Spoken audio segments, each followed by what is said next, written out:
Imagine it's the middle of the night, somewhere over the Middle East.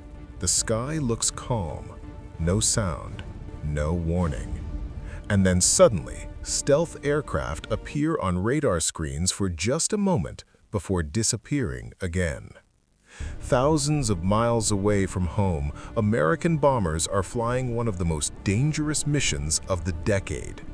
This operation has a name, Operation Epic Fury. And the aircraft involved are some of the most powerful machines ever built. Tonight, we're going to look at the bombers the United States is using in this operation, how they work, and why they are so feared. Because when these aircraft appear in the sky, the mission has already begun. Operation Epic Fury began when the United States launched a large military campaign targeting Iranian missile facilities, drone bases, and military infrastructure. In the first few days alone, hundreds of targets were hit: air defense systems, missile storage bunkers, command centers, naval bases. The goal was simple: weaken Iran's ability to launch missiles and drones across the region. But to do that, the U.S. needed aircraft that could fly long distances, carry huge bomb loads, and strike with extreme precision. So the Pentagon turned to its most powerful bombers. First comes one of the most mysterious aircraft ever built, the B-52 Spirit. You've probably seen pictures of it.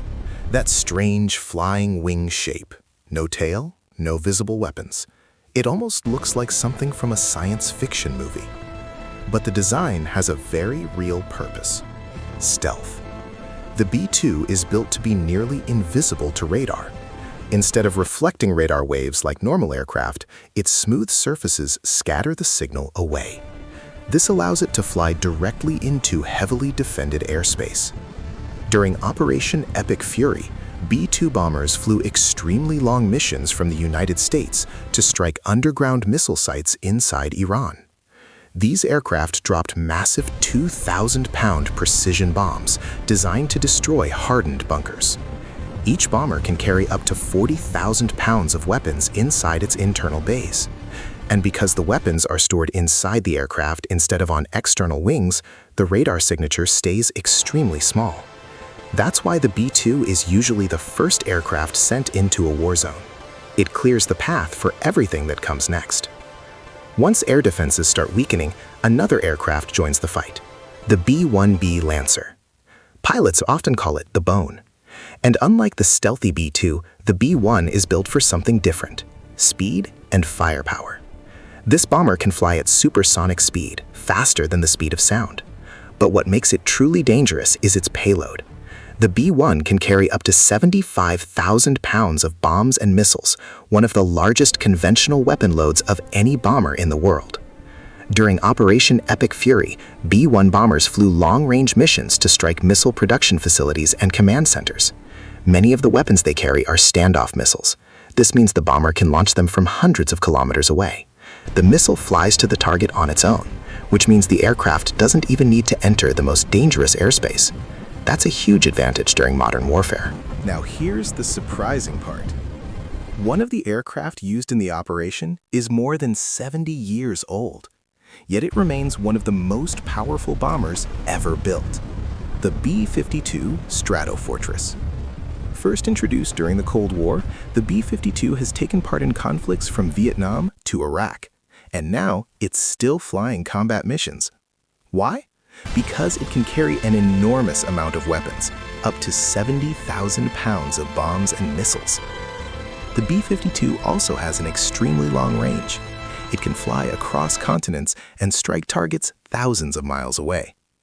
During Operation Epic Fury, B-52 bombers were deployed to support heavy strike missions against Iranian military infrastructure. These aircraft often launch long-range cruise missiles, so the bomber can remain far outside enemy defenses while the missile travels to the target. It's old, but it's still incredibly dangerous. Not every aircraft in the operation is a heavy bomber. Some are advanced fighter attack jets. One of them is the F-15E Strike Eagle. This aircraft is extremely fast, capable of flying about 2.5 times the speed of sound.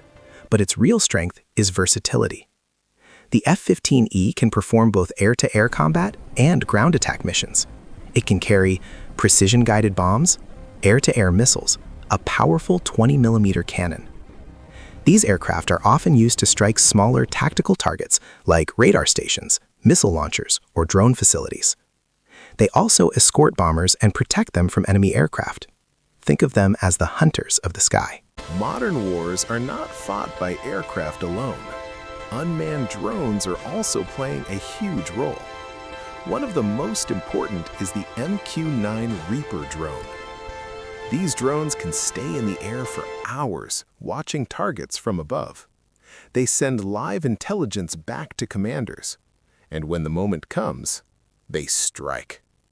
These drones carry precision bombs and missiles and are often used for targeted attacks on high-value targets. But unlike bombers, drones move slower and can be vulnerable in heavy combat zones. Still, their ability to watch a target for hours makes them extremely valuable. Each aircraft in Operation Epic Fury has a different role.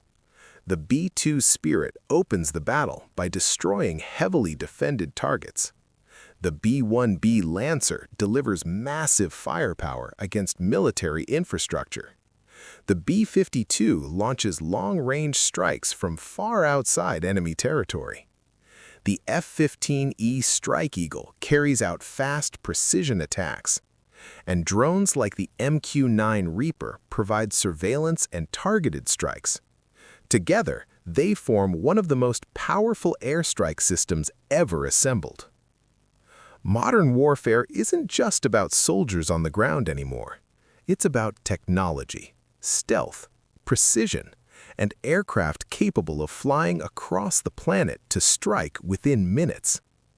Operation Epic Fury shows how air power has become one of the most decisive tools in modern conflict, and the aircraft involved are some of the most advanced machines humanity has ever built. But one question still remains. If air power can destroy so much from thousands of miles away, what does the future of war really look like? If you enjoyed this video, make sure to subscribe and stay tuned, because the next story might already be flying above us.